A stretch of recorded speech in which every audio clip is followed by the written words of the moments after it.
Making this up as I go along, but my wife is out. She's gone to Portugal today.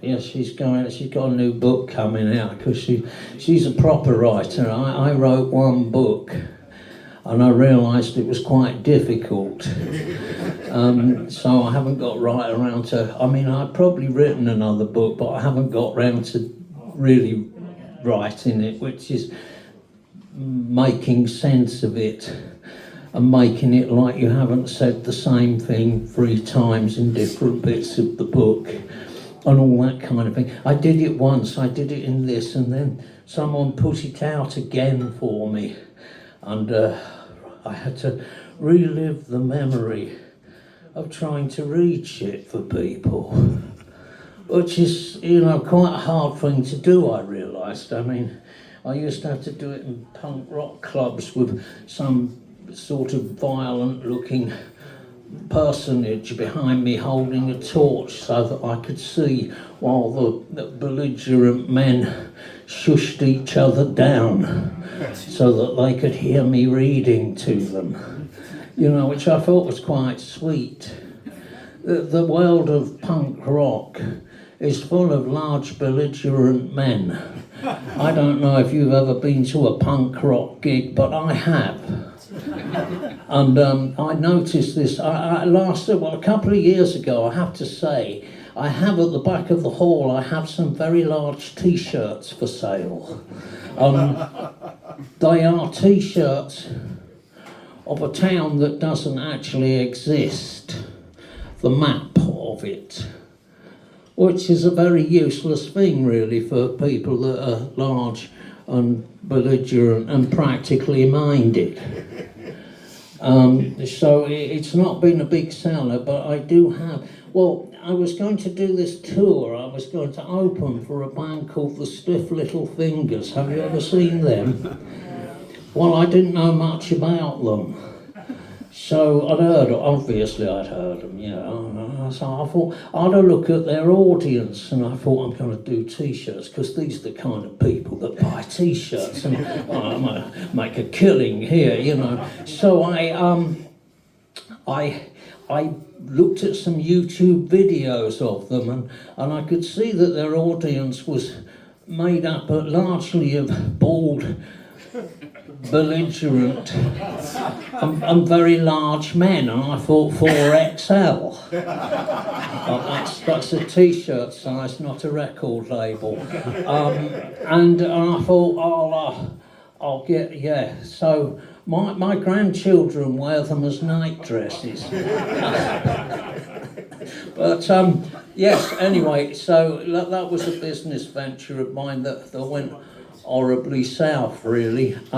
But never mind. If anyone wants a large t-shirt, you could clean the car with it. You could probably clean 2 cars at once with something. So there's a saving. Anyway, so I thought I'd read, because I've got several copies of this book. Every time I get copies, I sell them. But I have to work towards selling them. I mean, sell. So that's why I'm reading this to you now. And I have to explain that this is a segment of the book that comes from the Medway towns of Kent, Gillingham, Chatham, Rochester and Strood, which my friend Johnny Green, who was the Clash's road manager and grew up round there, used to say you could tell you were in Strood because of the men pushing the cars. And it was true, there was always a man pushing a car up the high street. Brawny arms stretched through the window to steer the car, to avoid pedestrians and toddlers. But anyway, we moved there, and it really was my first experience of neighbours. They come round, you see, and they said, well, would you like to come round to our house for drinkies? It was a frightening thought, but the anthropologist in me went with it. So she came round, she was wearing this brown tracksuit, you know, it looked like you wanted to cuddle up to it and stroke it slightly, you know. So you didn't, because she was a bit fierce. 40 fags a day, fierce. Yeah.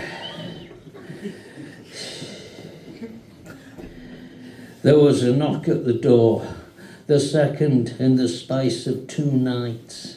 It was Belinda. This time, she was wearing a figure-hugging brown tracksuit. They wanted to invite us into their house the next afternoon for a drink and some nibbles, so that we could get to know one another. We scrabbled around for some smart-looking clothes so that we wouldn't make too bad an impression. I don't think we should have bothered. Belinda was wearing another tracksuit, a purple velour effort, and Steve was wearing the same sort of thing in beige. They'd had their house knocked through into one. The downstairs was a big indoor playground and leisure zone with an open tread staircase and a kitchen off the back. The room was carpeted in brown shag pile. It crossed my mind that it was lucky Belinda wasn't wearing yesterday's brown tracksuit. I wouldn't have been able to see her.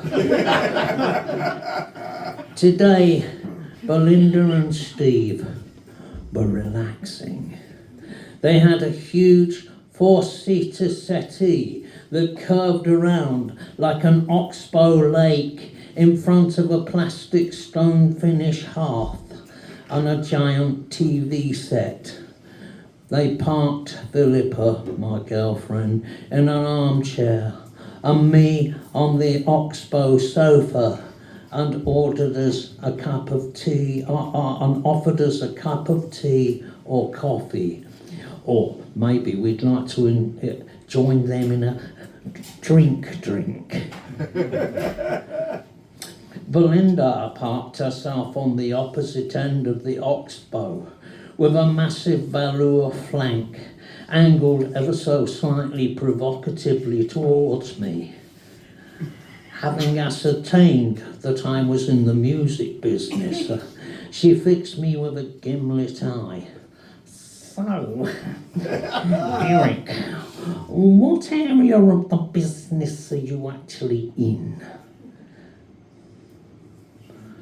I wasn't going to tell her that my real name was Wreckless Eric, that I was a well-known rock and roll lunatic with a string of indie hits to my name, that I had a reputation for drunkenness and chaos, and that much to my shame, Cliff Richard had covered one of my songs, and that further fucking more, I'd nearly broken through into the big time in the US of A, but I'd sort of fucked up and was having a bit of a rest.